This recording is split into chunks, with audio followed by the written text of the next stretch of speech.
Siap.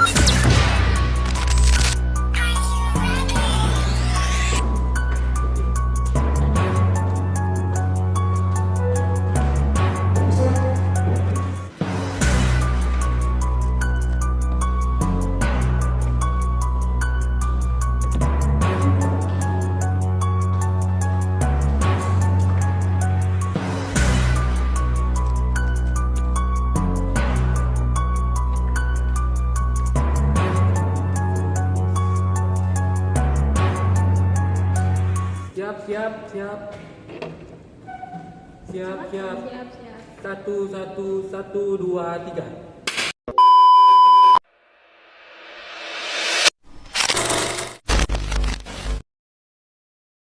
Ngeliat tapi diam, kenapa kita gak udah dinolongin? Halo semuanya, welcome to Tak.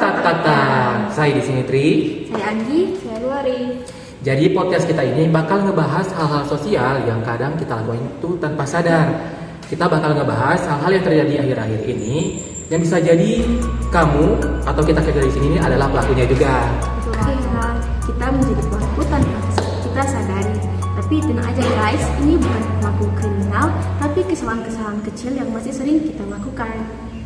Tenang, kita juga nggak bakalan manggil polisi kok buat tangkap kalian. Tapi kita di sini tuh cuma mau bahas suatu fenomena yang tadi tuh disebutin, ngeliat tapi diam. Alias konformitas dan efek bystander.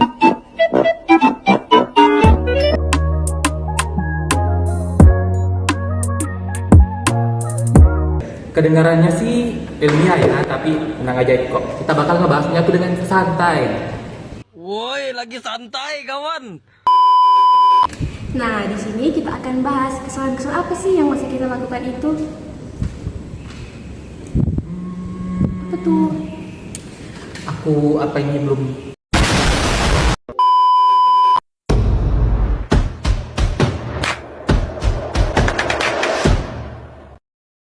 Nah, sebelum kita masuk ke pembahasan kita yang lebih dalam, gue mau tanya nih, kalian pernah gak sih ngalamin hal yang sebenarnya kalian tuh bisa ngebantu gitu, tapi kalian malah diam, kayak nge-freeze gitu? Aku pernah lagi jalan, terus tiba-tiba ada anak kecil jatuh. Tapi orang-orang di sekitar itu cuma ngeliatin kayak masih mencerna, ini kenapa? Ya terus lu freeze gitu aja. Ya, karena aku mikir nggak ada yang gerak duluan nih, jadi ragu mau nolongin. Terus akhirnya ya kita kurang gercep nolongin adiknya. Nah itu dia efeknya, kita nunggu orang lain dulu gitu. Nah itu tuh termasuk ke dalam konformitas. Jadi tuh konformitas tuh kayak kita melihat perilaku orang-orang di sekitar kita, dan sebenarnya tuh kita bisa nolongin, tapi karena kita melihat orang-orang di sekitar kita diam, ujung-ujungnya tuh kita ngikutin perilaku yang mereka tunjukkan kayak gitu. Ya, kayak udah kebiasaan manusia sekarang sih, kayak ikut yang lain aja atau ikut mayoritas aja. Padahal kadang yang lain juga bingung, kita juga bingung, jadi kita gak bakal tahu kita harus ngelakuin apa, karena kita semua itu bingung. Nah, jadi gue nih mau angkat satu kasus gitu, sekitar terjadi akhir-akhir ini ada seorang om-om lah di KRL itu, kayak gak jelas banget itu, dia marah-marah, dorong-dorong, bahkan sampai pernah adu mulut dengan seorang perempuan, atau bahkan sampai ngancam seorang perempuan. Ya, kayaknya aku pernah lihat. Terus orang-orang di sekitar itu nggak ada yang nolongin nggak sih? Iya, nggak ada yang nolongin. Nah tapi kan video itu juga kan muncul gitu di aku. Terus aku lihat ada satu bapak-bapak yang mau nolongin gitu. Tapi dia kayak takut gitu. Mungkin ya karena si pelakunya ini tuh kayak bersifat agresif gitu ya. Kan tadi dibilang dorong-dorong gitu, bahkan adu mulut gitu. Jadi mungkin bapaknya juga pikir ya takut aja gitu sih buat nolongin. Padahal di video itu dengan jelas sih ada banyak orang, ada sekitar 15-20 orang, tapi mereka semua itu cuma kayak ngerekam, ngelihat sekeliling, mundur, terus saling tatap gitu, nggak ngebantu. Terus kalau nggak salah ada yang pura-pura main HP nggak sih? Padahal kalau dipikir, kalau mereka ada di posisi itu pasti mereka takut juga. Ini loh, itu tuh dalam itu. Nah, dalam psikologis itu disebutkan sebagai bystander tuh yang textbook banget. Kenapa gue bilang textbook? Karena gini loh, bystander itu secara sederhana itu sebuah perilaku yang Dimana karena kita mau nolong, sebenarnya kita mau nolongin, tapi karena udah banyak orang di sekitar kita, jadi kita tuh berpikir kayak ya pasti bakalan ada orang lain yang bakal bantuin si korban ini gitu. Padahal ya semua orang di situ juga pasti pemikirannya yang sama kayak gitu. Realitanya nggak ada tuh yang menolong sama sekali. Karena semua berpikir hal yang sama. Kalau dipikir-pikir ini kayaknya sama kalau ada tugas yang dari dosen, terus karena mayoritas di kelas bilang ih gampang kok, tapi kita otomatis juga ikutan bilang gampang, padahal sebenarnya susah. Bener-bener mirip banget. Nah, bener banget tuh. Oh ya, gue juga baru ingat kalau tadi di kasus di KRL tadi tuh ada tambahan faktor lain kenapa juga orang-orang di sekitarnya itu yang udah ngeliat tapi nggak nolongin, itu mungkin ada faktor rasa takutnya. Kenapa? Karena ya kita kembali lagi ke awal tadi, dia udah bersifat agresif, dia udah dorong-dorong, bahkan mungkin kalau mereka berpikir kayak kalau mereka mau nolongin bisa aja mereka tuh kena pukul sama pelakunya aja gitu. Tapi ini buat kita mikir nggak sih? Sebenarnya kita ini peduli nggak sih sebenarnya? Kita peduli, tapi peduli kita itu dalam mode diam, karena cuma sampai dipedulinya aja, tapi tindakan yang dilakukan nggak ada. Nah bener banget tuh, kita tuh sebenarnya peduli, tapi itu kita bingung harus ngapain untuk membantu kayak gitu.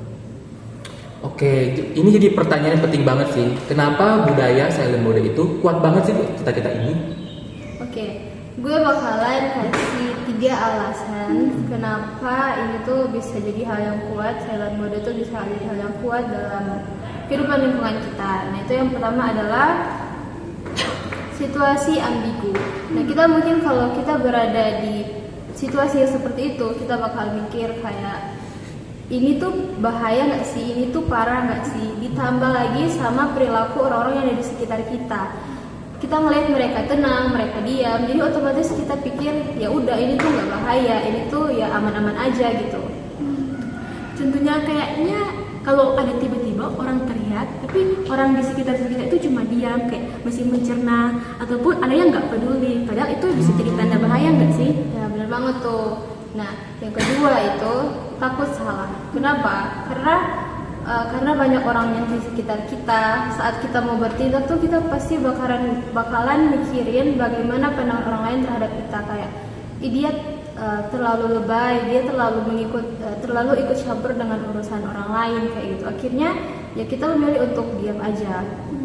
Mungkin juga ada sebagian yang takut kalau viral nanti itu kena upload di akun-akun lambe nggak sih, kayak suatu viral gitu. Nah, iya banyak tuh, itu tuh banyak banget kejadian di akhir-akhir ini, karena ya di saat seperti itu mereka malah ngangkat HP terus ngerekam aja kayak gitu. Nah yang ketiga tuh difusi tanggung jawab, itu tuh kayak melempar tanggung jawab itu ke orang lain gitu. Kita tuh mikir pasti kayak oh pasti ada yang bakalan nolongin, ada pihak keamanan yang bakal datang untuk ya misahin ataupun melerai yang bermasalah kayak gitu ya. Padahal itu pemikiran semua orang yang ada di situasi kayak gitu juga. Nah, ngomong-ngomong tentang konformitas nih, ini itu bukan cuma masalah tentang tolong-menolong nggak sih? Ini itu pernah terjadi di kehidupan kita sehari-hari, banyak banget nih contohnya. Nah bener banget, kayak contoh yang tadi yang tugas itu yang mayoritas bilang gampang, teman-teman lain juga bilang ikut gampang. Nah iya, bahkan kalau misalnya kita di kelas ya, di kampus ataupun dia di sekolah-sekolah, itu tuh sering banget terjadi. Misalnya selesai guru atau dosen menjelaskan, itu pasti kan ada suatu kalimat yang akan dilontarkan kepada murid-muridnya, kayak ada yang mau bertanya atau ada pertanyaan nggak. Nah terus misalnya nih gue angkat tangan duluan, nah pasti setelah ya, gue angkat tangan itu bakalan ada juga teman-teman gue yang berani angkat tangannya, karena gue nunjukin lebih dulu keberanian gue buat nanya gitu. Ya itu salah satu contoh konformitas. Nah itu menarik banget, berarti konformitas itu bisa dilakukan. Yes, bisa dilakukan. Setelah aku pikir-pikir bisa dilakukan dengan hal yang positif dan hal negatif gak sih? Ya contoh negatifnya kayaknya gosip. Kalau ada satu orang yang angkat, kalian tahu nggak? Pasti yang lain juga ikut-ikutan. Jadilah gosip yang panjang. Iya, terus kalau contoh yang positifnya ya kalau kita nolongin ya pasti orang lain juga bakal ikut nolongin gitu. Jadi gitu ya. Oke, kita masuk pada pertanyaan penting. Kalau kita pengen nolong nih, tapi takut, gimana? Apa yang harus kita lakukan? Oke, gue bakalan kasih beberapa tips buat kalian juga semua yang nonton podcast ini gitu. Dengerin ya guys ya. Pasang telinga. Nah, yang pertama itu ajak orang lain buat nolongin bareng-bareng. Kenapa? Karena misalnya ya kita malu dong buat nolongin sendiri, apalagi banyak orang. Ya otomatis kita bisa banget buat ajak orang di samping kita atau orang lain gitu yang buat nolongin gitu. Contohnya misalnya nih, kayak Mbak yang pakai baju biru, tolong dong bantu aku buat ngangkatin anak kecil tadi. Nah itu bisa banget tuh dilakuin. Terus yang kedua itu cari pertolongan profesional. Kayak kasus yang di KRL tadi. Nah pasti kan di KRL tuh ada petugas keamanan kan, pasti banyak. Kita tuh tinggal manggil mereka aja gitu. Kalau kita nggak mau turun tangan langsung, ya minimal kita cari bantuan ke profesional gitu, kayak pihak keamanan buat pisahin gitu, buat atau nggak kenangin gitu yang kacau tadi gitu. Nah yang ketiga tuh ya kalau di situasi kayak gitu, kebanyakan sekarang tuh ya langsung ngangkat HP terus ngerekam gitu kan. Sebenarnya ngerekam tuh nggak masalah guys, itu nggak masalah banget asal itu sebagai bukti. Tapi yang jadi masalah itu kalau misalnya kita ngerekam, tapi itu kita ya udah ngerekam terus kita pergi aja tanpa memberikan pertolongan. Nah kita tuh bisa banget ngerekam, satu sebagai bukti, dan kedua kita sambil ngerekam tapi sambil juga cari bantuan gitu. Kayak kita ngerekam tapi sambil lari-lari buat cari pihak keamanan kayak gitu. Itu tuh bisa banget tuh. Nah, terus yang keempat dan yang terakhir adalah tunjuk orang secara spesifik. Ini tuh mirip banget kayak yang pertama tadi, ngajak orang buat nolongin bareng-bareng. Nah, yang ini tuh kayak lebih spesifiknya aja gitu. Kayak, Mas, tolong dong bantu saya buat angkat anak kecil tadi. Atau Mas, tolong dong bantu saya buat melerai Mbak sama Masnya yang itu buat lagi berantem kayak gitu sih. Iya sih, kayak yang di film-film guys, harus gercep cari bantuan. Dan itu terbukti efektif secara psikologi ya. Iya benar banget tuh. Oke teman-teman, sebelum kita tutup podcast kita pada hari ini, di siang hari ini yang sangat cerah ini, gue mau ngajak refleksi dikit nih. Di dunia yang makin rame, makin sibuk ini, kita itu sering jadi penonton. Tentunya penonton dari kehidupan dan drama orang lain. Ya, betul banget. Dan yang kita nggak sadar itu perlakuan yang diam kita itu bisa bahaya banget buat orang lain, karena itu sebagai bentuk pengabaian terhadap korban. Oh ya, ingat juga guys, satu langkah kecil yang kalian lakukan itu bisa menyelamatkan nyawa seseorang. Kita bisa mulai dari hal-hal kecil, misalnya ngebantu barang yang jatuh atau manggil seorang petugas keamanan seperti yang dikatakan tadi bila terjadi suatu masalah, atau panggil bantuan misalnya seperti pemadam kebakaran. Mungkin bisa bila terjadi kebakaran tidak usah menunggu untuk orang lain memanggil bantuan, kita bisa lakukan sendiri tanpa harus menunggu orang lain melakukannya.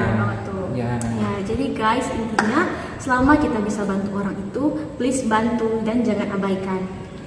Ya karena diam bersama kita itu jauh lebih bahaya daripada salah langkah kecil. Ya setidaknya kita udah mencoba buat bantu gitu daripada kita cuma diem aja. Ya. Oke semua, terima kasih sudah dengerin episode podcast kita pada hari ini. Semoga kita semua bisa menjadi lebih manusiawi, lebih berani, dan lebih peduli kepada sesama manusia tentunya.